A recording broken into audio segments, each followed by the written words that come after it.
Hey everyone, today we're going to check out 9.22, which is the last patch before the end of the season and we start our preseason. There are some big changes to big names, so this one will probably shake up the meta just a little bit. They're kind of light touches, but definitely to the strongest champions we have in the game at the moment. Before we jump into those changes, I just want to say thank you to Playvig for sponsoring this video. So it's a free-to-play competitive gaming platform that lets players win prizes just from playing the games you already play like you normally do. As you play, you earn coins, and then you use those coins for stuff like PayPal or gift cards, keyboards. There's loads of different stuff. You've got single player quests as well as multiplayer leaderboards. Also, for the next 48 hours as well, they're going to be giving away 20,000 coins to 3 winners. So now is a really good time to go and give it a go. And you can use this for League, TFT as well, but a bunch of other games like Overwatch and Rainbow Six. So there is a link down below to go and check it out, and I definitely recommend. Now, we don't have many buffs in this patch, honestly. There are only 3. One of them is a little bit bigger, and I'm pretty excited for it. So it's one to Kayle. And I want to mention this very quickly before you go into our nerfs. So a W mark damage has been increased to 10 to 18% maximum health damage from 5 to 15%, and the duration of that as well for the mark actually lasts 1 second longer. I'm not really sure if this will actually make a difference or not because it's just Kayle,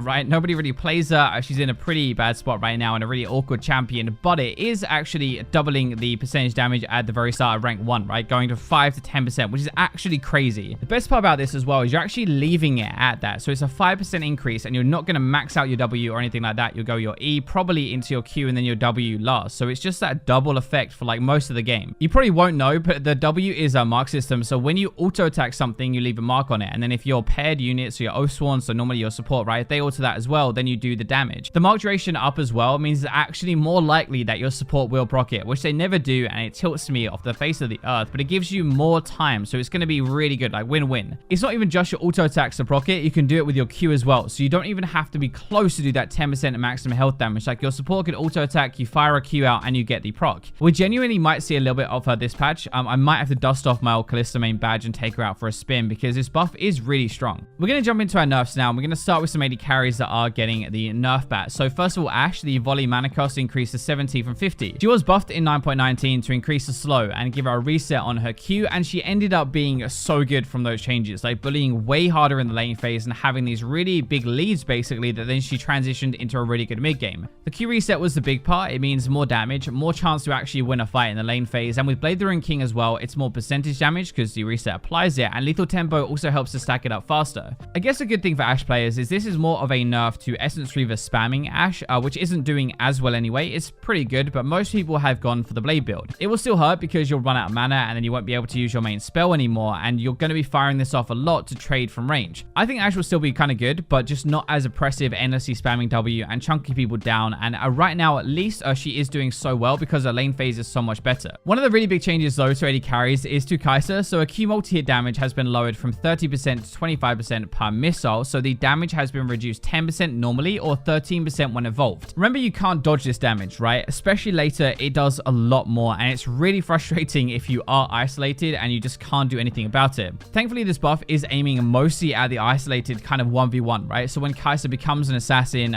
is right next to somebody and trying to duel them. Since it's damage lowered per missile as well, it's not hitting base. It's hitting the scaling part, which I also think people are going to be really happy about. When it's not evolved in the lane phase, like 10% less is not going to be the end of the world at that point into the game, right? It will suck, sure, but it's not going to be like make or break. 13% less though when you have a lot of AD or AP, like 3-4 items boosting it, that is way more damage. So it limits how much damage she can do by pressing Q as she dives in at that kind of like mid to late game. Your wave clear is not really going to be effective because the missiles are going to be splitting there, so that's fine. Team fighting with lots around isn't going to be massive either because again, it's going to get split. If someone dives on top of you or you dive them, I guess as well, that is when you're going to be feeling it most.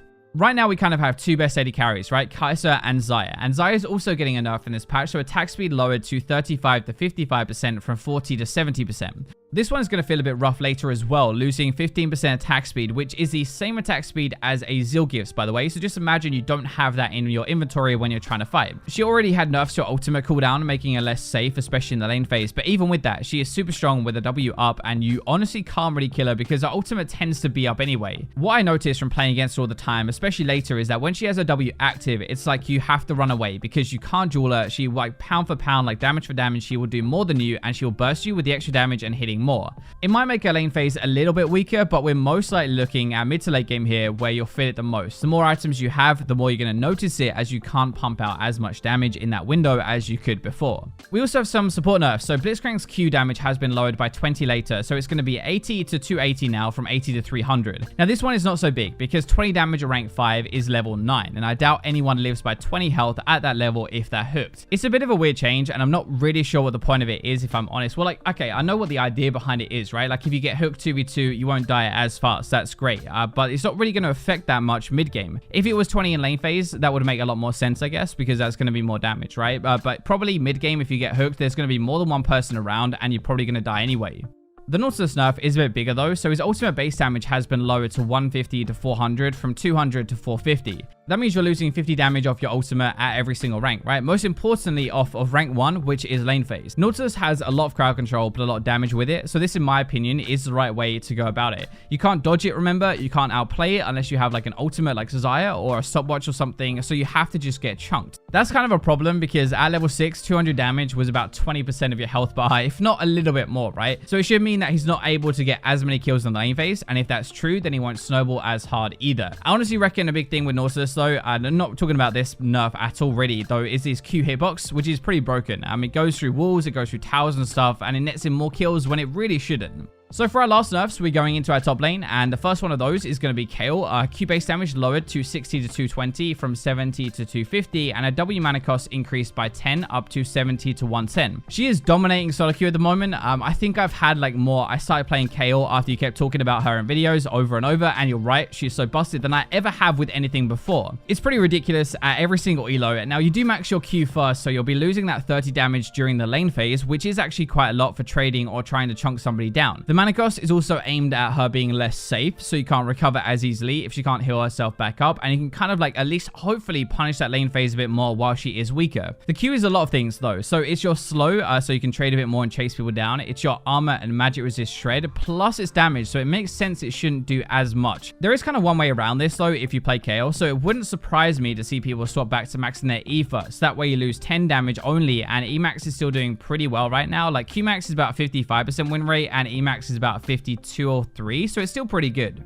We also have a nerf to Pantheon, so his Q minion damage reduction increased to 30% from 20%, and your W no longer gains dash speed with boost. I think Pantheon is the only champion that is 100% pick or ban at Worlds so far, I think. Even though we aren't on the same patch anymore, he is still a monster. The biggest thing the rework did to him really was give him wave clear. He's able to nuke waves with his Q and then roam around the map a lot easier. He definitely could not do that before. It was like the one weakness for Pantheon. You push him in, if he can't kill you, then he's pretty boned. This nerf is really aimed at that part, right? Dealing less damage to minions, less control in the lane phase, and less chance to roam. It doesn't seem like very much, honestly. It's only 10%, but it might be a bit bigger than it looks, and it might get him pushed in more and at least not be able to get as many kills early, especially from other lanes, which will overall make him a lot worse. Last up, we have a nerf to AP Malphite. So his ultimate AP ratio lowered to 80% from 100%. Now, I've also seen a lot more AP Malphite in my games, so this isn't really surprising for me. I don't know about for you guys, but both jungle, like Foxdrop does it all the time, and even top lane. When he gets like 1 to 2 items, it is literally a case of you flash it, or you dodge it, or you're dead. Because with AP, there is no way to beat it or survive. 20% AP ratio is a lot to lose when it's your main burst damage, but it's also AoE, right? It hits more than one person. So if you hit 5 people in a team fight, if you get that wombo ultimate, you lose damage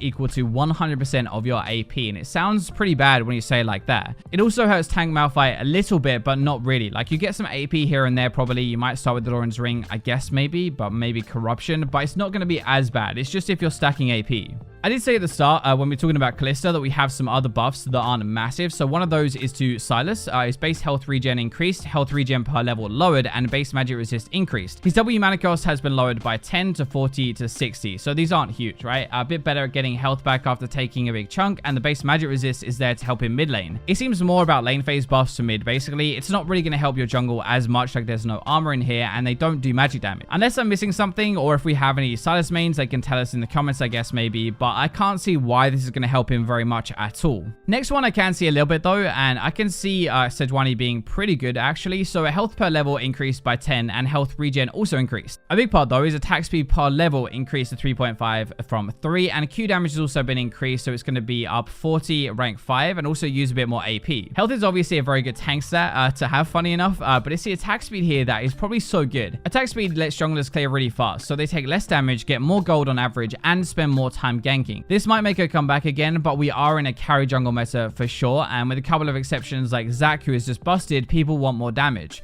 Her Q is maxed out second normally, so you're looking like mid game to fill the damage buff, I guess. 40 damage is pretty good, but it is the same rank 1. So for the early fights, early skirmishes, early duels, it makes no difference at all. If you fight somebody mid game, then I guess sure, but remember as well, you normally use your Q to extend your ultimate range, not use your Q to dive into somebody's face. So those are going to be the changes for 9.22, the last patch of Season 9. Let me know which of these you think is going to be the biggest, and we'll see if you're right in a week. But thank you for watching until the very end of the video, and for now, I will leave you with robots.